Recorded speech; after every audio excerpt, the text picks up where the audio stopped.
এই মুহূর্তে আমি দাঁড়িয়ে আছি একেবারেই বারুইপুর হসপিটালের সামনে। আর অপোজিটে সাইডে এই মুহূর্তে যে প্রভাস মণ্ডল, যাকে রাতে পুলিশের গুলিতে মৃত্যু হয়েছে, অর্থাৎ সূত্রে জানা যাচ্ছে যে রাতের বেলা তাকে সেই ঘটনাস্থলে নিয়ে যাওয়া হচ্ছিল এবং সূর্যপুরের এই ঘটনায় রাজ্যের এই সর্বপ্রথম ইনকাউন্টার বলে জানা যাচ্ছে।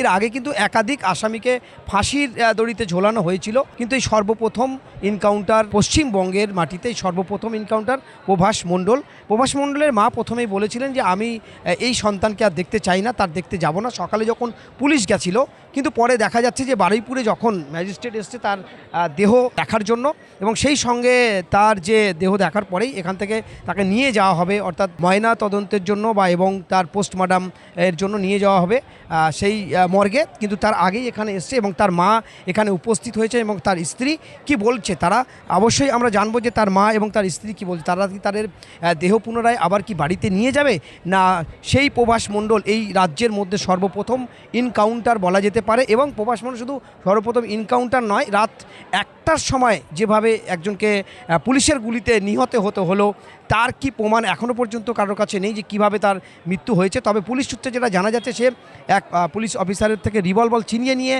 চলে যাচ্ছিল। অপর আরেকজন যে অফিসার ছিলেন তিনি কিন্তু এই গুলি চালিয়েছে বলে জানা যাচ্ছে। তবে এই রাতের বেলা তাকে নিয়ে যাওয়া হয়েছে কেন, বা কিসের জন্য, বা ক্যামেরা কোথায় ছিল, পুলিশের যে ক্যামেরা সেটা কোথায় ছিল, কিভাবে গুলি হয়েছে, কিভাবে তার মৃত্যু হয়েছে, এটা নিয়ে কিন্তু নানান প্রশ্ন অলরেডি উঠতে শুরু করেছে।